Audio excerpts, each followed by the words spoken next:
Daf Yomi, la la la la la la la la.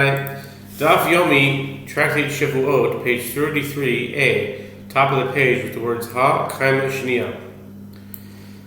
But the second set of witnesses still stands available to testify. So what loss did the first set cause the plaintiff when they denied knowledge of the matter?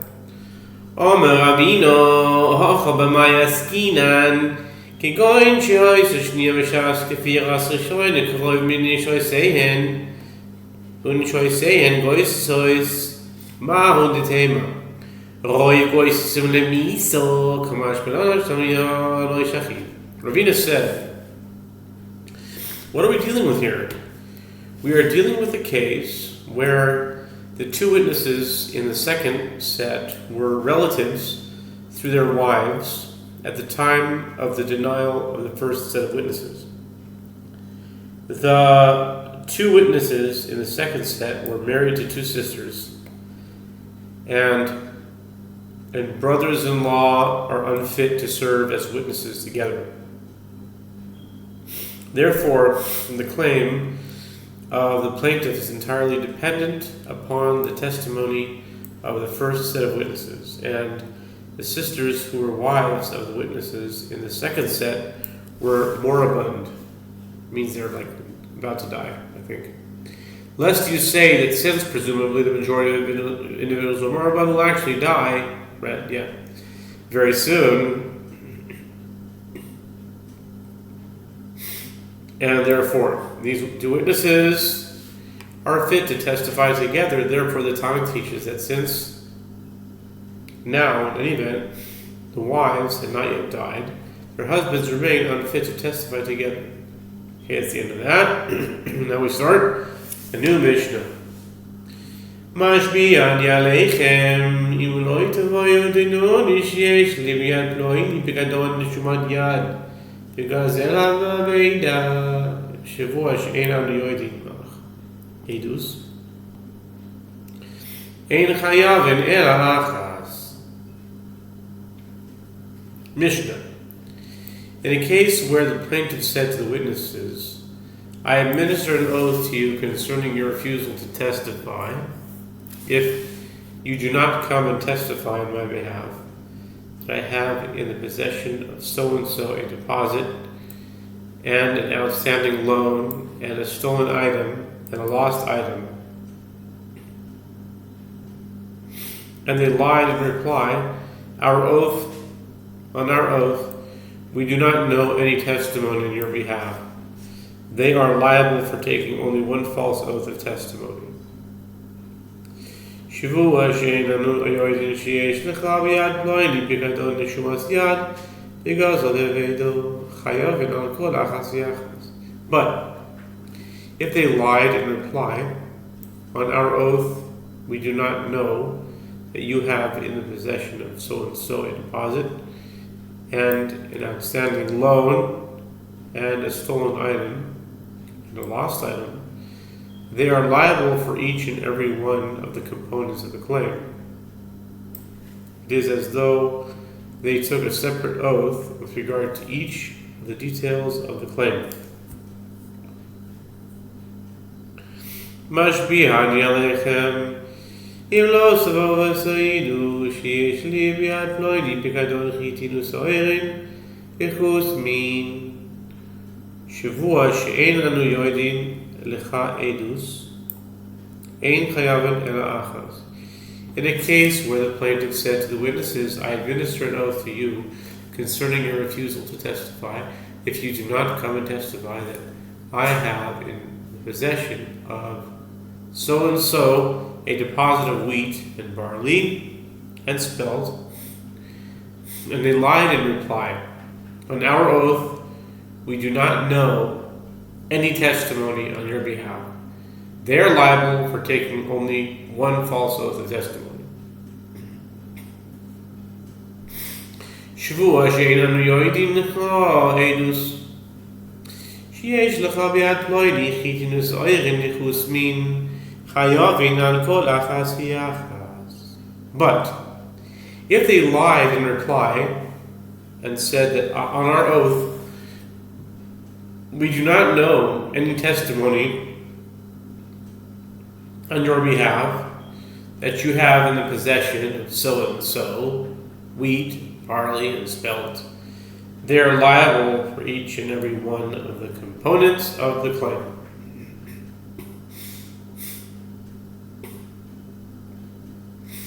משביעני עליכם אם לא תבואו ושעידוני שיש לי ביד פוני נזק וחצי נזק תשלומי כפל ותשלומי 4 ו-5 ושעונס איש פלוני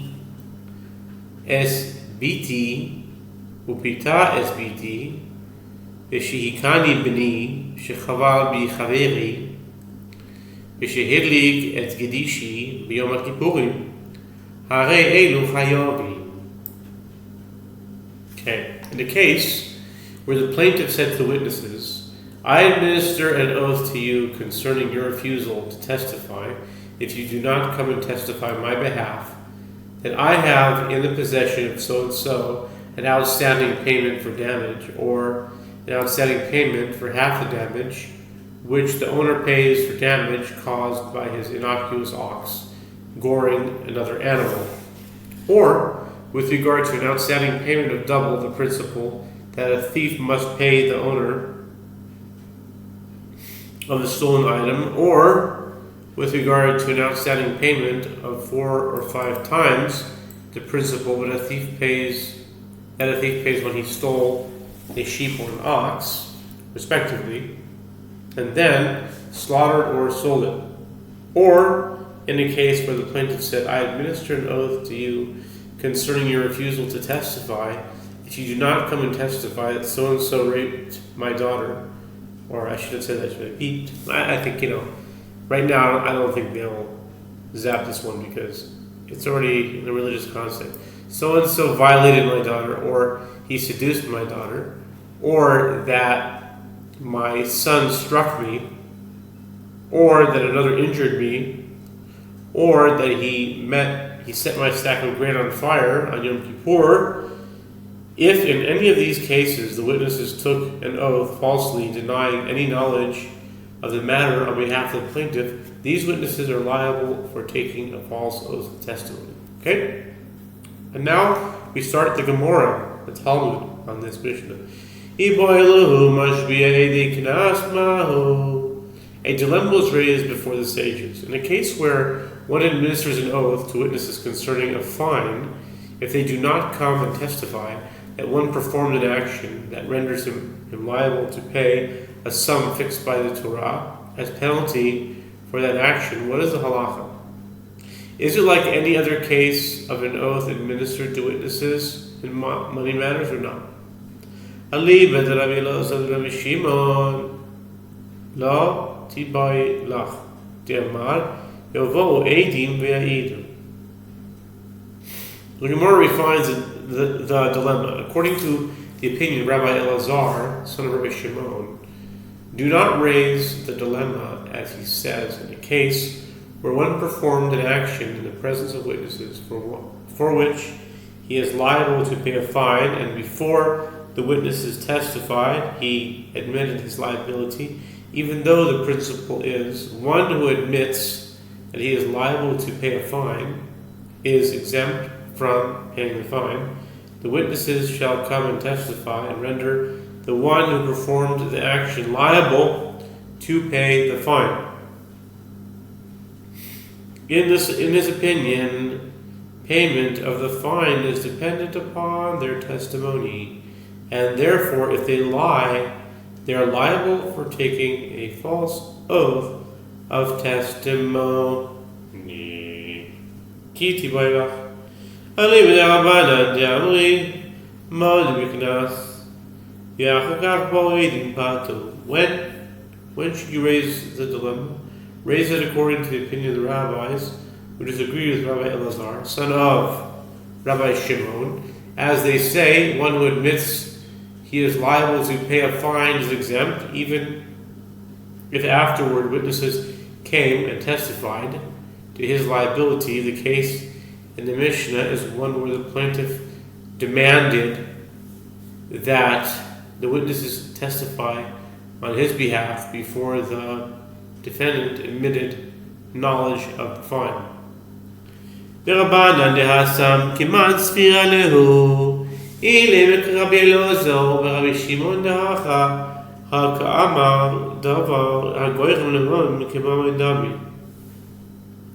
The Gemara seeks to clarify from the rabbis who expressed their opinion there that one who admits he is liable to pay a fine is exempt even if afterward witnesses come, in accordance with whose opinion do they hold.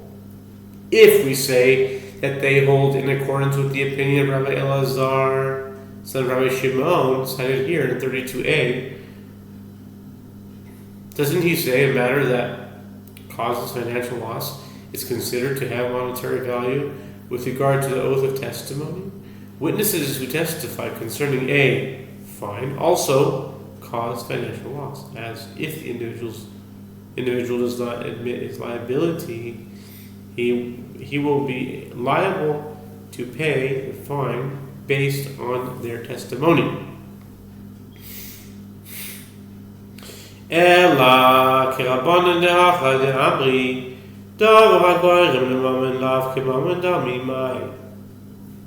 Kevan de'ilu moide miftar la b'moidaka ufale odil mahashta mihalo odi. Rather, apparently the rabbis there hold in accordance with the opinion of the rabbis here, who say a matter that causes financial loss is not considered to have monetary value. It is according to that opinion that the dilemma is raised. What is the halacha in the case of witnesses to a fine? Does one say, since if the one liable to pay the fine admits his liability, he is exempt from paying the fine, the witness taking the oath, denying knowledge of the matter, is not denying a monetary claim, and therefore he is not liable for taking a false oath of testimony? Or perhaps, since now, in any event, he has not admitted liability, payment of the fine is dependent upon the testimony of these witnesses, and it is considered a monetary matter for which they are liable for taking a false oath of testimony. Tashima mashpianin lechem im loy tavoy yotzidu nishesh li biyad poin nezek v'chatzi nezek v'chatzi nezek k'nasahu keman te'amar pal ganizka v'moina. The Gemara suggests coming here a proof from the Mishnah to resolve the dilemma. I administer an oath to you concerning your refusal to testify if you do not come and testify on my behalf that I have in the possession of so-and-so an unpaid payment for damage, and likewise an unpaid payment for half the damage. In those cases, the witnesses can be held liable for the oath of testimony, but is payment for half the damage payment of a fine? The Gemara rejects this proof. The Mishnah is in accordance with the opinion of the one who says that payment of half the damage is monetary restitution and not a fine. The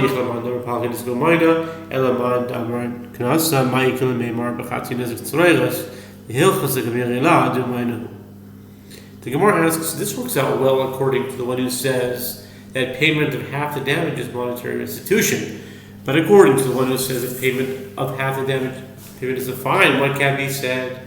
The Gemara answers, in his opinion, the Mishnah is referring to a case where the plaintiff demands that the witnesses testify with regard to liability to pay for half the damage caused by pebbles inadvertently propelled by the foot of a walking animal.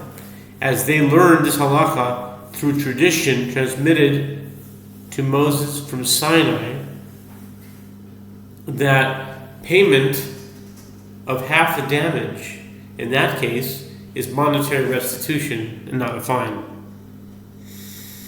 Therefore, no proof may be cited from the Mishnah with regard to liability for taking a false oath of testimony concerning a fine.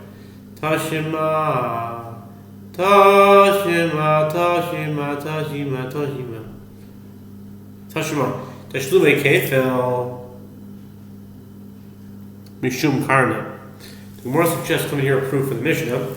To resolve the dilemma, I administer an oath to you concerning your refusal to testify if you do not come and testify that I have in the possession of so-and-so an unpaid payment of double the principal. For which the witnesses are also liable for taking false oath of testimony. But isn't that payment of a fine? The Gemara responds, the liability for taking a false oath of testimony in that case is not due to their denial of knowledge of the matter with regard to the fine.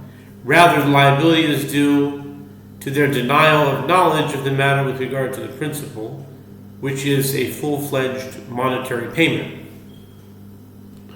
The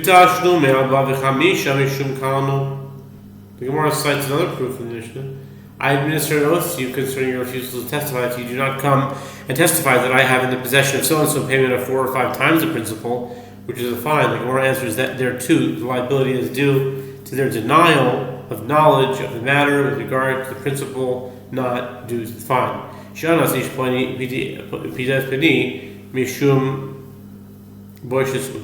Gemara cites another proof from the continuation of the Mishnah. I administer an oath to you concerning your refusal to testify if you do not come and testify that so-and-so violated my daughter or he seduced my daughter. Isn't the payment for violation and seduction a fine of 50 selah? The Gemara rejects this. There, the liability of the witnesses is due to their denial of knowledge of the matter with regard to payment for humiliation and compensation for degradation of the value of the young woman resulting from the violation or the seduction. Those are categorized as monetary restitution, not as fines. My kamashmalan, kulim moinu, reish chada kamashmalan, seif chada kamashmalan, reish chada kamashmalan, nechati nezik tzchayres moinu. The Gemara asks, according to this understanding, what is the Tana teaching us with the multiplicity of cases in the Mishnah? All the cases in the Mishnah are of monetary restitution. The Gemara answers, in the first clause, the Tana teaches us one novel element, and in the latter clause, the Tana teaches us one novel element. In the first clause, the Tana teaches us one novel element, that liability to pay for half the damage caused by pebbles is monetary restitution, not a fine. Sefer Chada Kamashmalan, Shehilik Eskadish Yom Kippurim, Lapoke Mai, Lapoke Midrabi, Nechuni Americana. The time that Nechuni Americana, Haya, or said Yom Kippurim, Kishabas, Tashlumin, My Shabbos, Kule. In the latter clause, the Talmud teaches us one novel element. I administer an oath to you concerning your refusal to testify. If you do not come and testify, that he set my stack of grain on fire on Yom Kippur. What does this halakha serve to exclude? It serves to exclude the opinion of Rabbi Nechuni ben Akana as it is taught in the Braita.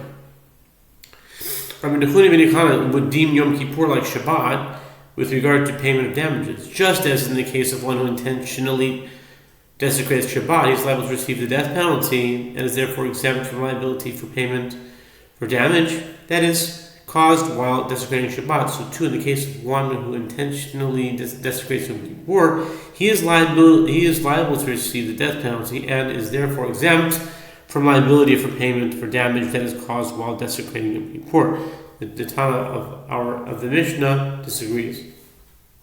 Tashima mashbiya ani alechem im lo tavo v'tiduni. The Gemara suggests, come and hear a proof from a Braita to resolve the dilemma. I administer an oath to you concerning your refusal to testify if you do not come and testify on my behalf.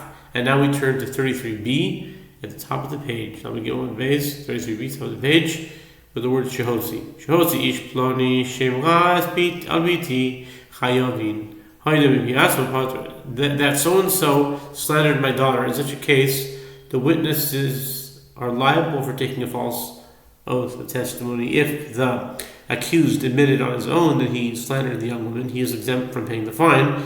The only payment in the case of a husband who falsely accuses his bride of adultery is payment of a fine. And yet, the Braita says that the witnesses are liable for taking a false oath of testimony.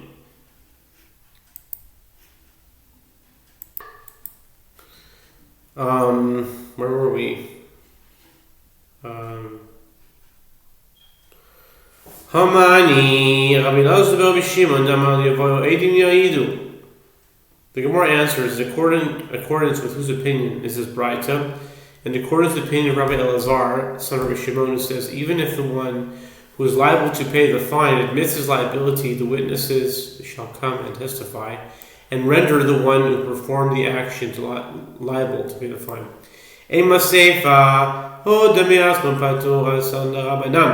The Gemara asks, say the latter clause of the Braita. If that man admitted on his own that he slandered the young woman, he is exempt from paying the fine. Ostensibly, in this, we arrive at the opinion of the rabbis, who hold that if the one who is liable admits his liability before the witnesses testify, he is exempt from paying the fine, contrary to the opinion of Rabbi Elazar, son of Rabbi Shimon. Kula Rabbi Elazar ben Rabbi Shimon hi v'hachlik amar la mashkachat la hoda mipi atzmo depato ela hecha teleka edim klal v'hoda mi'atzmo. The Gemara explains the Braita in its entirety is the opinion of Rabbi Elazar, son of Rabbi Shimon, and this is what the Tana is saying in the latter clause. You find a case of one who admitted liability on his own, that he is exempt from paying the fine, only in a case where there are no witnesses at all, and he admitted liability on his own. In the case where there are witnesses, he is liable to pay the fine on the basis of their testimony, even if he admitted liability. Okay, and that's that. New Mishnah. Mashbi'ani alechem im lo tavo v'tidu shani kohen shani levi she'eni ben gusha she'eni ben chalutza she'ish ploni kohen she'ish ploni levi she'eno ben gusha she'eno ben chalutza. Mishnah.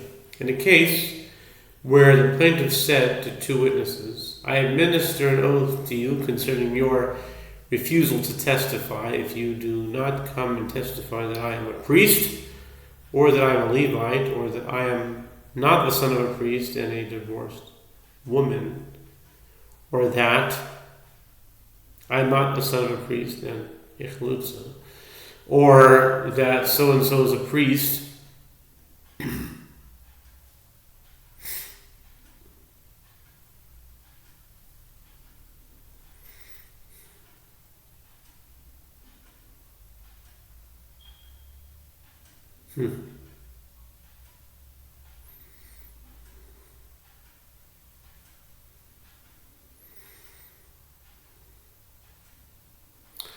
or that so-and-so is a Levite, or that he is not the son of a priest and a divorced woman, or that he is not the son of a priest and a chalutza. In all these cases, the witnesses are exempt from liability for taking a false oath of testimony because these do not involve monetary claims. Okay. She'anas ish ploni as biti ubita as bita. Shechaval bi beni shechaval bi chaveri she'eli kedishi b'shabbat harei elu beturin. Likewise, is if the plaintiff said to them, I administer an oath to you concerning your refusal to testify if you do not come and testify that so-and-so violated his daughter, or that he seduced his daughter, or that my son injured me, or that another person wounded me on Shabbat, or that he set my stack of grain on fire on Shabbat. In all these cases, these witnesses are exempt, as each case is punishable with the death penalty, and therefore there are cases that do not involve monetary payment. Okay, that's the Mishnah. And we start the Gemara now. Zok the Heilige Gemara. Zok the Heilige Gemara. Zok the Heilige Gemara. Yeah. Time up. Dish Ploni Kohen. Dish Ploni Levi. Hamana Leploni Beploni. Chayavin. Hakatani Sefer Al Shishmeu Mipi HaTovea. Okay.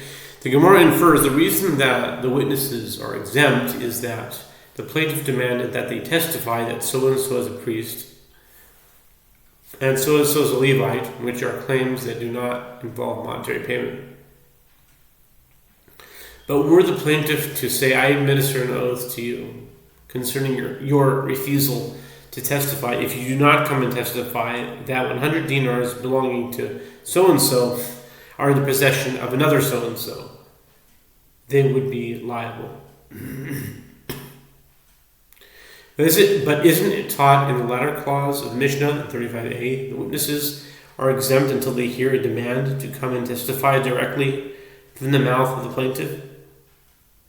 And here, the individual administering the oath is not the plaintiff. Amar Shmuel Beva Behar Sha'ah V'ha'amri Na'ai Lo Kazvinan Orchata Amitaltali Hanimili Echad Dechapre Aval Lo Kafre Katvina. Shmuel says the reference here is to a case where the individual administering the oath comes with authorization to demand that the witnesses testify on his behalf. The Gemara asks, but didn't the sages of Nirdah say, we do not write an authorization document concerning movable property? The Gemara answers, this statement that one does not write authorization for movable property applies only in a case where the respondent already denied the claim against him. But in a case where the respondent did not deny the claim against him, we write authorization even for movable property. Tanu Rabbanan minayin shein ka'akas v'davar ela b'tvias mamon Rabbi Eliezer Omer Nemar kan o'in v'nemar lehalan o'in ma lahalan einu medavar ela b'tvias mamon afkan einu medavar ela b'tvias mamon. The sages taught. From where is it derived that the verse with regard to an oath of testimony is speaking about only cases involving a monetary claim? Rabbi Eliezer says multiple instances of the term or are stated here with regard to an oath of testimony, and he hears the voice of an oath and he is a witness, or he saw, or he knew. Leviticus 5:1. And multiple instances of the term or are stated there with regard to an oath on a deposit, and he deals falsely with his neighbor in a matter of deposit, or an outstanding loan, or robbery, or he exploited his colleague, or he found a lost item. Leviticus 5:21-22. Just as there the verse is speaking only about cases involving a monetary claim, so to here the verse is speaking only about cases involving a monetary claim.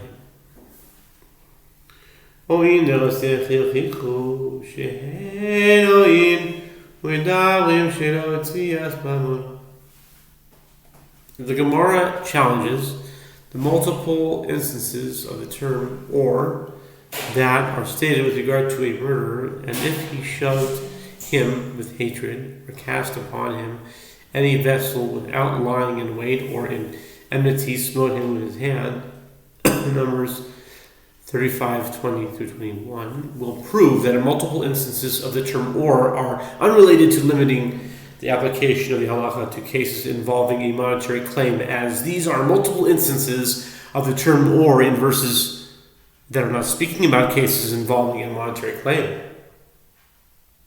Dinin, o'in sheyesh imam shvua me'oin. The different O's, like oars. Me'oin. Oars. I got you. Shit. שיש בימי שבוע ואל יוכיחו אוין דרסח שאין עמהם שבוע. The Gemara answers, one refers multiple instances of the term O with which there is an oath administered, meaning an oath of testimony for multiple instances of the term or, with which there is an oath administered, meaning an oath of deposit, and the multiple instances of the term or that are stated with regard to a murderer will not prove anything to the contrary, as there is no oath in their context. The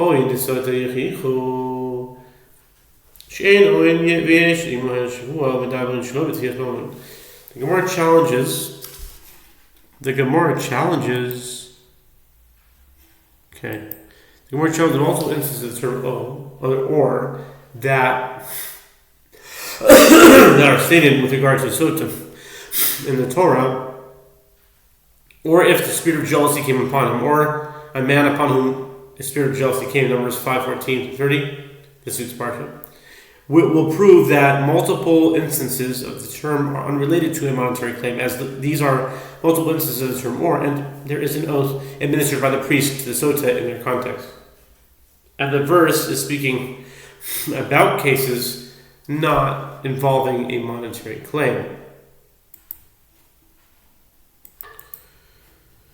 Rabbi Akiva says, Yesh be'ele shu chayav, yesh be'ele shu patur. Okay, so mamon chayav davar acher patur. Rabbi Akiva says that it's written with regard to an oath of testimony, and it shall be when he will be guilty of one of these. Leviticus 5:5. The term of these is a restrictive expression from which it is derived. There are some of these for which he is liable, and there are some of these for which he is exempt. If the plaintiff demanded testimony from the witness with regard to a monetary claim, the witness is liable for taking a false oath. If the plaintiff demanded testimony from the witness with regard to another matter, he is exempt. Yehoshua Omer Behu Aid or Ra'ashia that Ra'a Oyada Aegis Bim Skemet Maria Loviadia because Rabbi Yosef really cites a different proof and says the verse states with regard to an oath of testimony, and he is a witness, or he saw, or he knew. Leviticus 5:1. It is with regard to testimony that is founded on sight, meaning direct observation without knowledge of the matter, or by means of indirect knowledge of the matter without sight, that the verse is speaking. If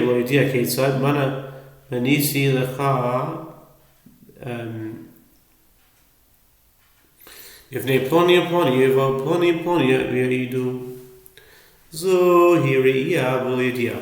a sage, sight without knowledge, how so? It is a case where the creditor claims, I counted 100 dinars for you before so and so and so and so, and the debtor responds, let so and so and so and so come and testify. This is a case of sight without knowledge, as the witnesses do not know whether the money was counted as a loan, a deposit, or repayment of a loan. Idea below case of mana hodetan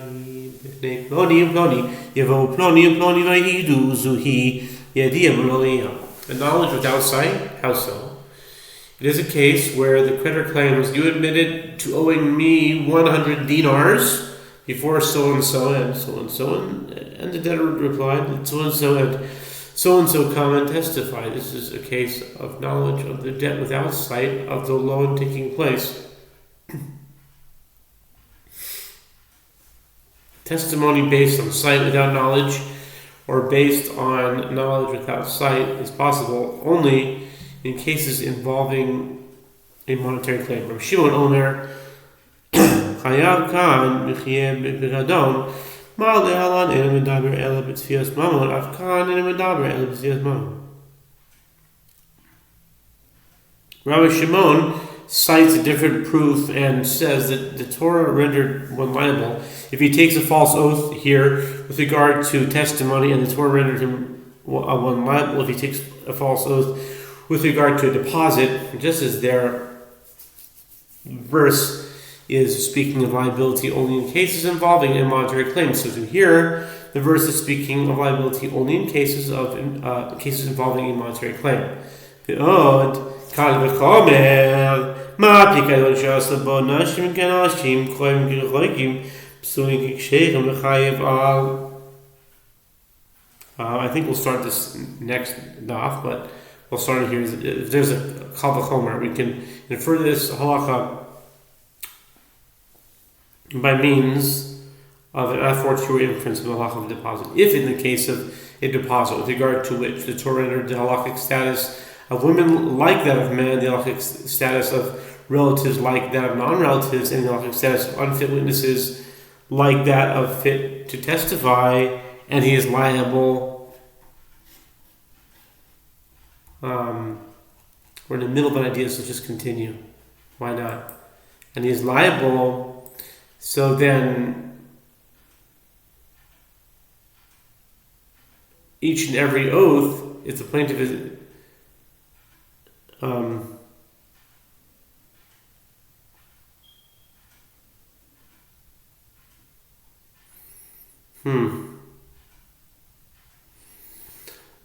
it's interesting. Is liable for each and every oath if the plaintiff administered several oaths to him, and he denied having the deposit in his possession, whether he took the oath before the court or not before court.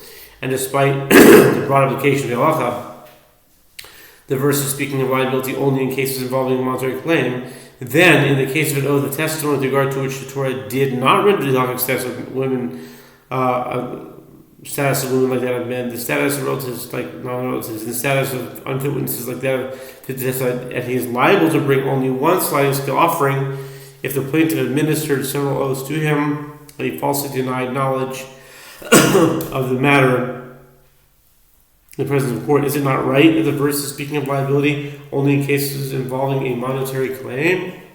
Okay, well, I guess maybe we'll solve it tomorrow. The next off on 34.